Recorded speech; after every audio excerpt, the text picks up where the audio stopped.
experimenting with this because in our area, with the weather changes, establishing dryland forage has been super hit and miss.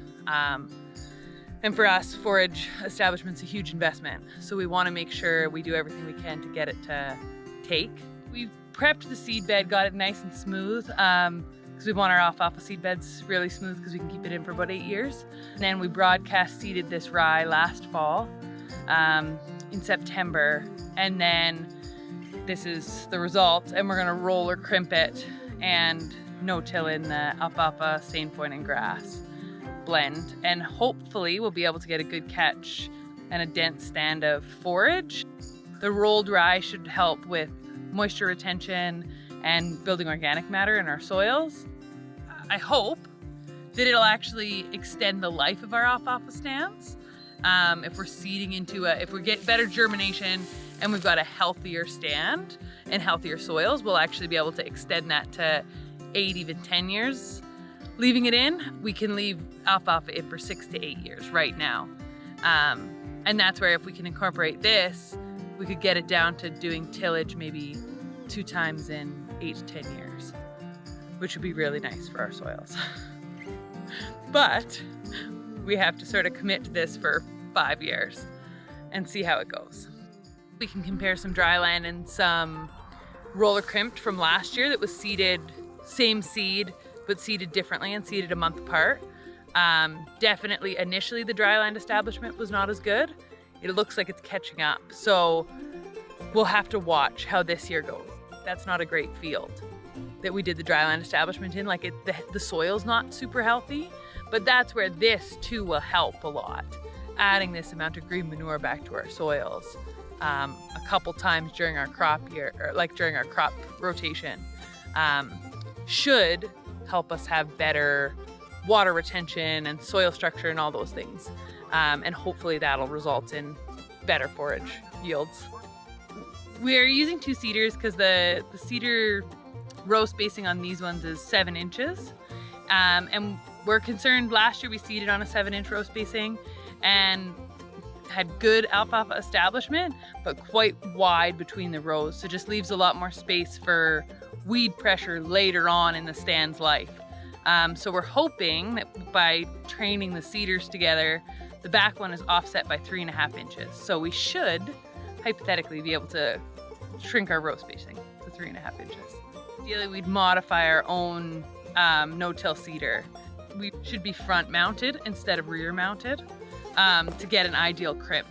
Because right now we drive through it and your wheels hit it first and it doesn't crimp evenly between the wheels. We noticed last year. So this is definitely still experiment stage, but we'd have to get a front mount 3-point hitch for this tractor if we wanted to try and front mount it. We do notice on the field we did last year, the outside rounds where I would lift my seeder, but I wasn't lifting my crimper, where it got crimped multiple times. It definitely, there's less volunteer rye and better established alfalfa. We've got a pretty good stand of alfalfa there. Well, I think really quite a good stand. What happened there is some of the rye that we rolled regrew and then went to seed, of course, and that's what we're seeing out there now. So that's probably what you don't want your second year, is that much regrowth on rye.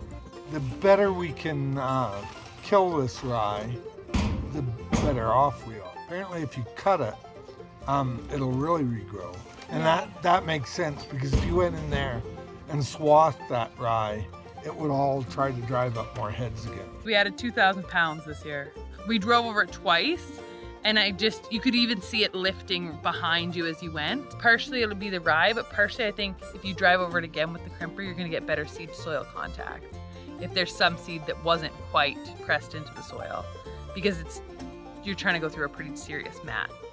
You can see each of the lines, but I'm worried that some of those look more like they've cut it than crimped it. It's all definitely still an experiment. We've actually got red clover in here too, kind of applying most of the same rules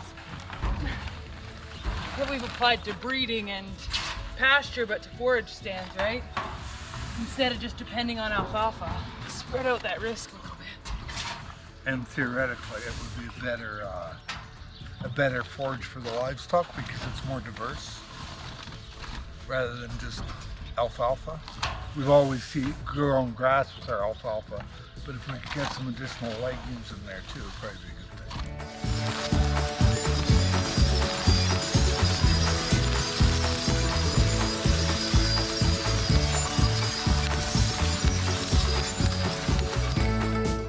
I feel like we're quite deep. Look, try to look right up at the coulter, like where the seed hits. Well, I can see seed right in here. Is it covered? Not fully. I mean, it will be when I'm not peeling this apart, but there's definitely like some little alfalfa seeds there. Sandpoint can't go deeper than half an inch. It actually shouldn't go any deeper than alfalfa. Ken, the agronomist, was just telling Aaron that it's possible that you're better off having that seed up in the mulch and maybe the rain washes it down to the soil surface than you are to try and seed too deep. Too deep, you've probably lost that seed.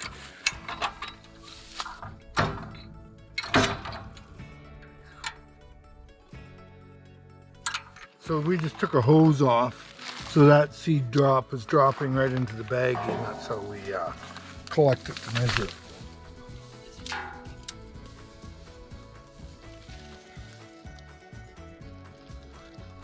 It's based on the diameter of the drive wheel and the width of the drill and the length. So we went 410 feet and we measure the ounces that one chute drops, which was 1.5 ounces, and times 11.25 because of our drive wheel. That gives a conversion to pounds per acre. We'll try it again at that setting. Well, concerned, see where it was lodged here? And that was that way. I kind of lose track of these rows. I hope we're getting penetration. So if you look right inside the coulter, you can see where it's not actually getting seed soil contact. We're still just opening up the rye. Like I'm not actually into soil there. Like our coulters aren't actually cutting quite through it. We need to put more pressure on them so we cut harder.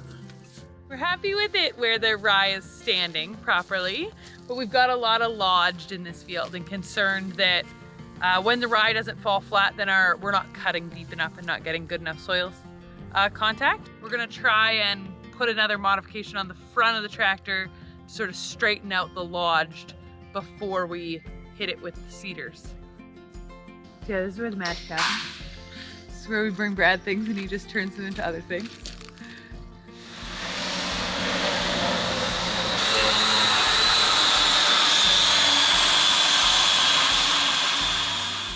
I hope this will work. If it doesn't, we're just gonna see. I think it'll help quite a bit. I think so too. I think it's good that they're on such an aggressive angle because it'll just kind of, even it out, hopefully. Well, we put these things here. We put them at a little bit of an angle. All right. So that they follow the ground better. How long does it take, Morgan? Yeah. Couple days, couple guys. Yeah. Yep. You're willing to make some more of these for people? Yeah, we are. Roughly be 7,000 to 9,000 pounds per acre to create the actual ideal mulching situation. Yeah, I thought it would be way more than this, to be honest. I'm a bit concerned about that. 1 square foot. 1 square foot. We cut 3 square feet of fall rye, and the total weight was 2.6 pounds.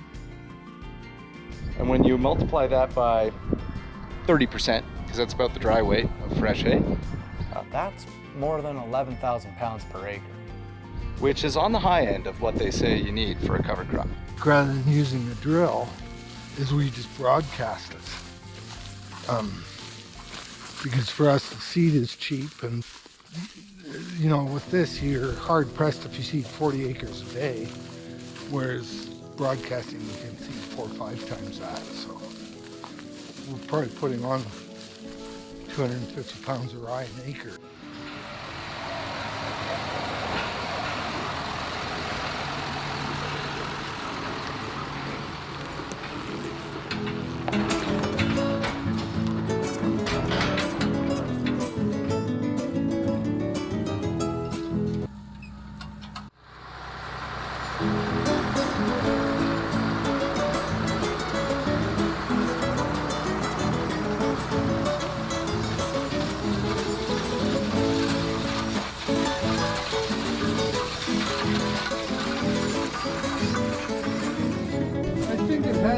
it out somewhat? As I watch from the cab, it's definitely pulling it straight ahead of these coulters.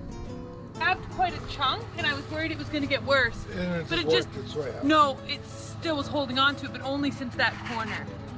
And it was just laying things down. It's like it doesn't seem like it's getting worse.